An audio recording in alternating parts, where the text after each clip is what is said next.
મને લાગ્યું પેલા મેં કીધું મેણે કેમ ગયા છે બધા. આપણા બધા માટે ગૌરવનો વિષય છે કે આપણા વિસ્તારની ચિંતા કરી અને આપણા સંવેદનશીલ માનનીય મુખ્યમંત્રી શ્રી આ સરહદી વિસ્તાર સુધી આવીને જિલ્લાના અનેક વિકાસના કામોની નવી ભેટ આપણને આપી છે. તો જિલ્લાવાસી તરીકે આજે હરખથી આપણે બધા તાલીઓ પાડીને જોરદાર સ્વાગત કરીએ માનનીય મુખ્યમંત્રી શ્રી. કરો, ચાલુ રાખો ઘડી. આભાર આભાર આભાર. આ તમારો બધાનો રજયનો રાજીપો છે ને પાછા આ મુખ્યમંત્રી શ્રી છે ને ભાગ્યશાળી છે. આપણે સૌથી મોટું આહાડ આવે ને એટલે મેની વાટ જોતા હોય. માન્ય મુખ્યમંત્રી શ્રી આવે ને ત્યારથી કોઈ દિવસ વરસાદમાં કોઈ દાડો તકલીફ પડી નથી. એટલે ભાગ્યશાળી માણસ હોય ને તો પ્રજાને પણ એનો મોટો ફાયદો થતો હોય છે. તો મને લાગે છે કે પાણી માટે આપણે આખો જિલ્લો કાયમી પાણીની આપણે માગણીઓ કરીએ અને પાણી માટેનું મુખ્ય સૂત્ર વરસાદ. અને વરસાદ માન્ય મુખ્યમંત્રી શ્રી જ્યારથી આવ્યા ને ત્યારથી આપણે આમ માગ્યા આવે છે ને હવે તો સમય થોડો વહેલો આવે છે પાછળ. એટલે એમ કે જુએ છે ને એ પ્રમાણે વ્યવસ્થા થાય છે. બોલો, એટલે આપણે બધા રાજી થઈએ. આમ તો જ્યારથી મોદી સાહેબ આવ્યા ત્યારથી આપણે દકાળ પડવાનું બંધ થયું, બરાબર ને? પહેલા દુષ્કાળ 3 વર્ષે પડતો, આપણે ચોકડીઓ ખોદતા બીજું હતું. મોદી સાહેબ આવ્યા ત્યારથી દુષ્કાળ બંધ થઈ ગયો અને માન્ય ભૂપેન્દ્રભાઈ આવ્યા પછી તો માગ્યા વર્ષે છે. એટલે માગ્યા મેં આવે છે એ ટાઈપના માન્ય મુખ્યમંત્રી શ્રી આપણા વચ્ચે છે. એમનું આપણે હૃદયથી સ્વાગત કરીએ. એવું જ આ જિલ્લાના સુખ દુઃખમાં સતત સાથે રહેતા પ્રભારી મંત્રી તરીકે સૌને સાથે રાખીને, દરેક કાર્યકર્તા પ્રજાને સાથે રાખીને આ જિલ્લા માટે કામ કરતા ઉદ્યોગપતિ છે અને ઉદ્યોગ ખાતું છે. એટલે સ્વાભાવિક એમણે જીઆઈડીસી માટેની લાગણી માન્ય મુખ્યમંત્રી શ્રી પાસે એ મૂકે અને અહીંયા દિયોદરમાં, ધાનેરામાં, પછી થરાદમાં, કાંકરેજમાં, ઉમરનું બધા વિસ્તારોની અંદર એક કરતા જીઆઈડીસીઓ માન્ય મુખ્યમંત્રીશ્રીના નેતૃત્વ માન્ય બલવંતસિંહ ભાઈએ આપણા જિલ્લાને આપવાનો નિર્ણય કર્યો છે. એટલા માટે એમનો હૃદયથી આપણે આભાર પણ માનીએ કે ખૂબ સારું કામ કર્યું છે. આ જિલ્લાના અધ્યક્ષ અને પૂર્વ મંત્રી માન્ય શ્રી કીર્તિસિંહભાઈ વાઘેલા સાથે માન્ય ધારાસભ્ય શ્રી અનિકેતભાઈ ઠાકર, માન્ય કેસાજીભાઈ ઠાકોર, માન્ય સ્વરૂપજીભાઈ ઠાકોર, માન્ય પ્રવીણભાઈ માળી, ડાયનેમિક માન્ય ધારાસભ્યશ્રી, સાથે આપણા માવજીભાઈ દેસાઈ, કલેક્ટરશ્રી, જિલ્લા વિકાસ અધિકારીશ્રી, આપણા બહેન નૌકાબેન, માન્ય કનુભાઈ, બધાના નામ બોલી શકાય છે. અહીંયા બેઠેલા સૌ આગેવાનો, સૌ વાલા ભાઈઓ અને બહેનો, મેં નામ એટલા માટે લીધા કે બધાને આવી ગયા. માન્ય મુખ્યમંત્રી શ્રી અહીં આવ્યા, તમે બધા સાક્ષી છો કે છેલ્લા કેટલાક વર્ષોની યાત્રાને કારણે કરીને નડાબેટ આપણું જે રણ હતું, રણની જગ્યાએ એક ટુરિઝમ સેન્ટર બન્યું અને આવું સપનું અહીંયા મોદી સાહેબે જોયું હતું અને સપનું આ ધરતી ઉપર સાકાર થવાનું આજે પ્રત્યક્ષ આપણે જોઈએ છીએ તો કેટલો હૃદયથી રાજીપો થાય. મુખ્યમંત્રી શ્રી બન્યા પછી લગભગ બીજી કે ત્રીજી વખત અહીંયા આ છેક બોર્ડર સુધી માન્ય ભૂપેન્દ્રભાઈ પટેલ સાહેબ પહોંચ્યા છે. એટલે છેલ્લું ગામ આવીશ તો ક્યાં, તો છેલ્લા ગામ સુધી આવીશ. મારે આજે અભિનંદન એ માટે આપવા પડે કે સંવેદના પ્રજા પ્રત્યેની કેટલી હોય. તો માન્ય મુખ્યમંત્રીશ્રીએ આજે કાર્યક્રમ કરવાનો હતો તો અહીં તો આપણે માન્ય મુખ્યમંત્રીશ્રીનું નામ પડે એટલે કેટલા ચારે બાજુથી બધા આવે ને, પણ એમણે કીધું કે બધાને હું એમને મળીશ પણ કોઈ મંડપનો ખર્ચો મારે નથી કરવો, નહીંતર એ પ્રજા ઉપર ખર્ચો આવે. વસ્તી આવે તો એસટીનો કેવો ખર્ચો આવે તો એ પ્રજા ઉપર થાય. તો મારે શાંતિથી આવીને ઉદઘાટન કરીશ. જે વ્યવસ્થા છે એની અંદર તમે હોલમાં બધા આવે અને બાકી સ્વાગત માટે ખૂબ લોકો આવે. અહીંથી સુઈગામમાં પણ હજારોની સંખ્યામાં હતા, અહીંયા બહાર પણ હજારોની સંખ્યામાં હતા. પણ કીધું ભાઈ અત્યારે મારે સિમ્પલતાથી આવીને બધા એટલે 350 કરોડ કરતા વધારાનું 358 કરોડ રૂપિયાના વિકાસની ભેટ આપવા માટે આવ્યા અને એમાંય મારે કોઈ ખર્ચો ન થાય એ ભાવ પ્રજા માટેનો ઉભો કરીને આવ્યા. એના માટે એક વખત માન્ય મુખ્યમંત્રીશ્રીને હૃદયથી અભિનંદન આપું. ખૂબ કામ કર્યા છે આપણે ત્યાં, દેખાય છે અને હજુ પણ વધારે કરશે. એ આપણે દુષ્કાળો જાતે જોયા છે ને, આમાંથી ચોકડીઓ ખોદતા હોય ને એમણે ભાળીએ વચ્ચે છીએ. જો ને એ કે નાની ઉંમરના જુઓ, બાકી મોટા ભાગના છે ને પાવડિયામાં રહ્યા હશે અમુક તો. ના નથી મારે હાથ ઊંચો કરાવો. પાવડિયામાં કંટણીયામાં રહ્યા હશે બધા. તો એ દાડા જે આપણા હતા, અને અત્યારે મોદી સાહેબ આવ્યા અને નર્મદાનું પાણી આ ધરતી ઉપર લાવવાનું કામ કર્યું, અને આપણા દુઃખના દિવસો પૂરા થયા અને સુખની શરૂઆત થઈ. અને આજે અહીંયા ગાડીઓ લઈને આવ્યા હોય ને એનો પ્રતાપ જો સૌથી મોટો હોય ને તો માત્ર આપણી મહેનત નહીં, મહેનત તો આપણા વડવાઓ કરતા હતા, પણ મહેનત તો કરતા હતા, પણ મહેનત કરવા માટે જે પાણી જોઈએ ને પાણી આપવા વાળી વ્યવસ્થા નથી. અને એ મોદી સાહેબ આવ્યાના પાણી પહોંચ્યું અને આપણું જીવન બદલાયું છે. આ બહુ મોટું કામ છે. એવા તો ઘણા બધા અહીંયા તાલુકો વળી અલગ થાય, કોઈ સુઈગામને તાલુકો આપવાનું કહે તો આ સરકારે આટલી વ્યવસ્થા કરી, કેવડું મોટું કામ કર્યું. અને મારે આજે હૃદયના રાજીપા સાથે માન્ય મુખ્યમંત્રીશ્રીનો આભાર માનવો છે કે અહીંયા બેઠેલા બધાને એમ અંદરથી રાજીપો થશે કે તમે અમારે છેક પાલનપુર સુધી દૂર જવું પડતું ને એને બદલે તમે અહીંયા ઘર આંગણે તમે જિલ્લો આપીને આ સરહદી વિસ્તારને કેવડો મોટો રાજીપો થયો છે.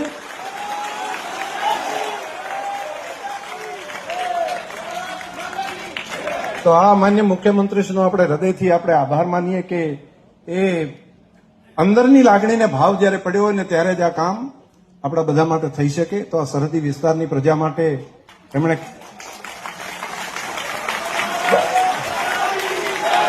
બધા ઉભા થઈ ગયા એમ. બસ બેસો. તો આ રાજીપો છે. આ બધો આભાર ધન્યવાદ, બધાનો આભાર. આ કરેલું ઘણી વખત કરે ને, કાંટો પગનો કાઢ્યો હોય ને કોઈએ તો કાંટો કાઢવા વાળાનો ગુણ પણ આપણે નથી ભૂલતા હોતા. આપણે ત્યાં તો આવી પરંપરા રહેલી છે કે કોઈએ પગમાં કાંટો વાગ્યો ને આપણો કાંટો કાઢ્યો હોય ને તો એનો ગુણ ભૂલતા નથી. તો એમણે તો આખો જિલ્લો અહીંયા આગળ આપ્યો, એટલે આપણે કઈ રીતે ભૂલી શકીએ આ સરહદ વિસ્તારના પ્રજાજનો. આવડું મોટું કામ સૌ માટે માન્ય મુખ્યમંત્રીશ્રીએ કર્યું છે. અને અહીંથી શું થાય પછી અમુક પેલા ટીવીમાં 5-7 જણા જાય અને એમ કે ના ના અમારે તો નથી જોતો, તો વળી પાછા એમ ત્યાં એમ લાગે કે મારો બધો જિલ્લો નહીં માગતો હોય, એટલે એવું થાય પાછું. તો શું પ્રત્યક્ષ રીતે આવ્યા ત્યારે આ ખબર પડે, બાકી તો 5 જણા જઈને માન્ય મુખ્યમંત્રીશ્રીને ત્યાં રજૂઆત કરે અને કે અમારે નથી જોતો, તો શું થાય મારું બધું વાત તો સાચી હશે. અને આ એટલે મેં આ જાહેર મંચ ઉપર બધાની હાજરીમાં આ વાતને મેં ઉલ્લેખ કર્યો. અને ખરેખર તમે બહુ રાજી થયા હોય આ જિલ્લો થયો એના કારણે તો જરા 2 હાથ ઊંચા કરીને તાળીઓ પાડો ઘસી. ખૂબ રાજી છો ને બધા? બસ. તો માન્ય મુખ્યમંત્રીશ્રીનો આપણે હૃદયથી ખૂબ આભાર અને ધન્યવાદ પણ આપણે બધા માનીએ. ખૂબ કામ આપણા માટે કર્યું છે અને હજુ પણ ઘણા બધા કામો. જ્યારે પણ કઈ વાત હોય તો એ માણસ માત્ર દયાળુપણાથી પ્રજાના હિત માટે કઈ રીતે કામ કરવું એનો સતત વિચાર કરે છે. તો આપણે તો માં નડેશ્વરીને એ પ્રાર્થના કરીએ કે માં તું અમને એ શક્તિ આપ માન્ય મુખ્યમંત્રીશ્રીને, કે જેથી કરીને એ રાજ્યના વિકાસ માટેની જે યાત્રા આગળ વધારી રહ્યા છે એમના નેતૃત્વની અંદર સતત આ વિકાસ યાત્રા ઓર તેજ ગતિથી આગળ વધે અને ગુજરાતની પ્રજાનું ભલું થાય એવી માં નડેશ્વરીને આપણે બધા ભેગા મળીને પ્રાર્થના કરીએ અને આપણે બધા આ વિકાસ યાત્રાની અંદર સાથે જોડાઈએ અને રાજ્ય આપણું આગળ વધે. ઘણા બધા કામો કર્યા છે. મારે એમ ગણાવવા બેસું. માન્ય સ્વરૂપજીભાઈ કહેતા હતા એક પાણી માટેનું 1-2. સ્વરૂપજીભાઈ અહીંયા બધા વિસ્તારમાં આવું હુકું હતું અને હવે મોટાભાગનું 95-98% કામ પૂરા થઈ ગયા. હવે ખાલી 2% બાકી રહ્યું છે ને. તમને વચન આપેલું છે માન્ય મુખ્યમંત્રી છે, એટલે તમારે કઈ કહેવાનો પેલો વિષય ના હોય. અને એમણે બોલેલું એક પણ વચન એમને એમ ગયું નથી, એટલે ખૂબ સારી રીતે માન્ય મુખ્યમંત્રીશ્રીએ કર્યું છે. આપણે ઘણી વખત કરેલું છે ને ભૂલી જઈએ છીએ. આ વિસ્તારમાં તલાવો ખોદીને પાણી ભરવા માટે ગરમીના બળબળતા બપોરે માન્ય મુખ્યમંત્રીશ્રી સ્પેશિયલ કોઈ કાર્યક્રમ માટે નહીં, સભા માટે નહીં, સ્પેશિયલ આવ્યા કે આ સરહદી વિસ્તારની અંદર તલાવો અહીંયા ખોદાય એના માટે હું ઉનાળામાં આવું અને ઉનાળામાં આવીને સંસ્થાઓને લાવીને સરકારના પૈસા આપીને તલાવ ખોદવા માટેનો અભિયાન ખબર છે કોઈ કુંભારખાના આજુબાજુના, તો ત્યાં જાતે આવ્યા હતા. આપણે ઘણા બધા સાક્ષી છીએ. તો આવું કોઈ માન્ય મુખ્યમંત્રી છે સ્પેશિયલ તલાવ ખોદો ને અહીંયા જળનું પાણી પેલું સંગ્રહ, આ નાની ઘટના નથી. આટલા કામોની વચ્ચે અહીંયા આવે અને જેટલા તલાવો આ વખતે ખોદાણા 2 વર્ષમાંથી જે જળ સંચય માટેનું અભિયાન અહીંયા આગળ આપણે ત્યાં ચાલ્યું, કોઈએ કુવા ઊંડા કર્યા, કોઈએ ખેત તલાવડી બનાવી, કોઈ વ્યવસ્થા કરી, સરકારે ઉદાર હાથે એની અંદર મદદ કરી અને એના માટે કરીને આજે બનાસકાંઠા જળ સંચય માટેનું એક અભિયાન બની ગયું છે અને આપણે બધાએ ભેગા થઈને કર્યું છે. આ કામને હજુ વધુ તેજ ગતિથી આપણે આવનારા સમયમાં આગળ વધારશું, કેમ કે પાણીની સમસ્યાઓની ખબર આપણને છે. અને એટલેથી નહીં ખાલી વરસાદનું પાણી રોકવાથી, આખા જિલ્લામાં બધી જગ્યાએ નર્મદાનું પાણી પહોંચે એટલા માટે માન્ય મુખ્યમંત્રીશ્રીએ દિયોદર, લાખણી આ વિસ્તારમાંથી લગભગ 1000 કરોડ કરતા વધારાની રકમની પાઇપલાઇન નાખી છે ડીસાથી કરી અને કીધું કે અહીંયા પણ તળાવ મારે વરમાંથી એ પણ મંજૂર કરી દીધું છે. ધ્યાનમાં તમને બધાને હશે તો કાંકરેજના વિસ્તારની અંદરથી એક પાઇપલાઇન નાખી અને ક્યાં ડીસાથી કરીને છે ડેમ સુધી પહોંચે, એક કેનાલ કર્માવત તળાવ સુધી. એટલે વડગામ, પાલનપુર, દાંતા સહિતના વિસ્તારને નર્મદાનું પાણી પહોંચે અને ત્યાં સિંચાઈ માટે કરી. એની વાત કર્માવતની અંદર પણ માન્ય મુખ્યમંત્રીશ્રીએ મંજૂર કરીને આપી. એક પાઇપલાઇન થરાદથી કરીને છે ધાનેરા અને ત્યાંથી કરીને આગળના વિસ્તાર સુધી પહોંચે એના માટે કરીને નવી પાઇપલાઇન, એ પણ લગભગ 1000 કરોડ કરતા વધારાના ખર્ચે. એટલે લગભગ કુલ મિલાવીને આપણા વિસ્તારની પાણીની સમસ્યાઓ જે છે એનો ઉકેલ થાય એટલે આ જિલ્લા માટે કરીને 4000 કરોડ રૂપિયા કરતા વધારે યોજના માન્ય મુખ્યમંત્રીશ્રીએ આ જિલ્લાના ખેડૂતો માટે, પશુપાલકો માટે નર્મદાનું પાણી આવે એના માટે છે ને એમાં લગભગ તળાવો આખા જિલ્લાના તેના કારણે ભરાઈ જાય છે. આપણે એક પરબ બંધાવે ને પરબ પાણીની તો એમ કે પરબ બંધાઈ છે. આ તો કેટલી પરબો બંધાય છે તમે જરા વિચાર કરો. આટલા સરોવરમાં કેટલા પંખીઓ પાણી પીશે, કેટલા પ્રાણીઓને પેલું થશે.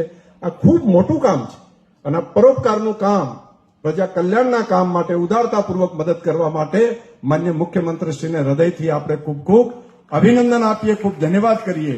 બીજો મારે આભાર સ્પેશિયલ એ માનવો છે કે માન્ય મુખ્યમંત્રીશ્રી આવ્યા પછી પ્રાથમિક શિક્ષકો અને હાઈસ્કૂલોની અંદર પણ ભરતી મોટા પ્રમાણમાં કરવાનું એમણે ચાલુ કર્યું. હમણાં 550 કરતા વધારે શિક્ષકોની ભરતી થઈ અને એની અંદર પણ જે પ્રાથમિક શાળાઓ છે એની અંદર શિક્ષકો મૂકવાનું ચાલુ કર્યું. અને હમણાં નવી પણ એક જાહેરાત તેમણે બીજા 500 પણ ભરવાની વ્યવસ્થા કરી રહ્યા છે. હાઈસ્કૂલની અંદર પણ જે સરકારી હાઈસ્કૂલો આટલી મંજૂર કરી એની અંદર પણ શિક્ષકોની નિમણૂક કરી છે અને એનું પરિણામ સતત રાજ્ય સરકારે ગુણ ઉત્સવ, શાળા પ્રવેશ ઉત્સવ અને એનું પરિણામ એ આવ્યું છે કે આખા રાજ્યમાં સૌથી પછાત તરીકે આપણે શિક્ષણમાં બનાસકાંઠા જિલ્લો હતો. અને છેલ્લા વર્ષોની જે યાત્રા ચાલી, રાજ્ય સરકારે એની વ્યવસ્થા કરી, ઓરડા આપ્યા, શિક્ષકો આપ્યા, આપણે બધાએ મહેનત કરી, એના બાળકોએ મહેનત કરી અને આ વખતે 10મા ધોરણમાં આખા ગુજરાતમાં પહેલો નંબર આપણા બનાસકાંઠા જિલ્લાનો આવ્યો. એ અમસ્તા ના આવે. અને 12મા ધોરણમાં પણ માન્ય કલેક્ટર શ્રી કહી રહ્યા છે કે 12માની અંદર પણ આર્ટ્સ ને કોમર્સની અંદર આખા રાજ્યમાં પહેલો નંબર એ આપણો બનાસકાંઠા જિલ્લો. એટલે આપણી આવતીકાલ ઉજળી થાય એના માટે સરકાર કેટલી ચિંતિત છે, માન્ય મુખ્યમંત્રી શ્રી કેટલા ચિંતિત છે તેનું મને લાગે છે કે આજે બધાની વાત છે. નહીતર ઘણી વખત આપણે જાણતા હોય અને બધા જો સત્તા પછી કોઈને કહીએ નહીં તો શેનો અવતાર આવે? હા, એ કહેતા ને કે મગરનો અવતાર આવે. જો આપણે જાણીએ ને છતાંય જો ન બોલીએ તો મગરનો અવતાર આવે, આવી કોઈક કથાઓમાં કહેતા હોય છે. તો આપણે જે જાણતા હોય, હા અમે તમને કીધું એટલે નહીં, તમે પાછું નીચે કહેવાનું કરજો. તમે આ વાતને નીચે પહોંચાડવાનું આ કર્યું છે કહેજો. માન્ય મુખ્યમંત્રીશ્રીને આપણે હૃદયપૂર્વક આભાર માનીએ અને આટલી વાત કરીને મારી વાતને પૂરી કરું છું. માન્ય મુખ્યમંત્રીશ્રી અહીંયા આવ્યા એના માટે ફરી એક વખત તાલી પાડો બધા. ખૂબ ખૂબ આભાર.